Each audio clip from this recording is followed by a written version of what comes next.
लिग्रँड DMX3 series ACB आहे. याची under voltage shunt closing coil कशी काढायची ते आपण पाहूया. त्यासाठी इथे 2 स्क्रू आहेत. हे झाकण काढले की हे स्क्रू निघेल आणि ते खाली 2 आहेत. हा एक आणि हा एक.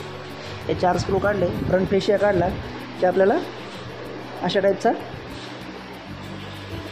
डिस्प्ले आहे. म्हणजे अशा पूर्ण हा मेकॅनिझम असा आहे. इथं हे अंडर व्होल्टेज शंट आणि क्लोजिंग कॉईल अशा कॉईल आहेत. तर ही काढायची म्हटली तर आपल्याला ब्रेकर हा ऑफ पोझिशनला पाहिजे आणि ही अशा पद्धतीने धरली की अशी तिरकी करून ही कॉईल रिमूव्ह होते. ही कॉईल रिमूव्ह होते.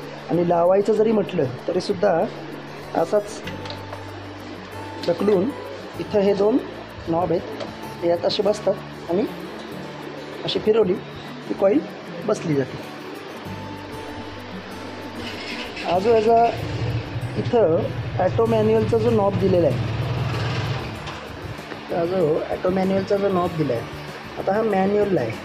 म्हणजे जर ब्रेकर ट्रिप झाला कोणत्याही फॉल्टवर तर हा ॲटोमध्ये ऑन होणार नाही. जर हा ॲटो पोझिशनला नॉब असेल तर ब्रेकर ट्रिप झाल्यानंतर काही ठराविक वेळाने पुन्हा स्टार्ट होईल आणि तो सारखा कंटिन्यू स्टार्ट करत राहील. शक्यतो हा मॅन्युअलच ठेवावा, अदरवाईज कायम फॉल्टवरसुद्धा तो ॲटोमध्ये स्टार्ट होईल. पुढंच जर बसत राहील.